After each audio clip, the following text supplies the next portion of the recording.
So, unahan mo nilagay, bobo ka talaga. Sa unahan ko ba nilagay?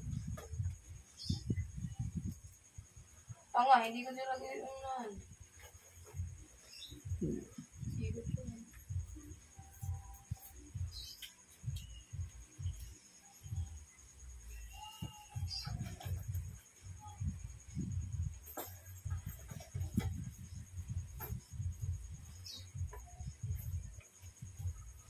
Hindi ko na. Eh, baka iniram.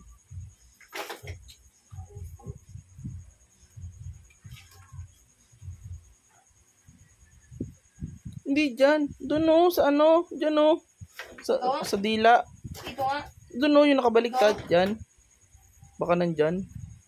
Tignan ko na. Wala kung ano-ano na lip tint lang hinahanap.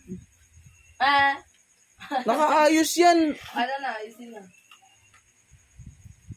Nanahimik yan eh. Ito na nga eh.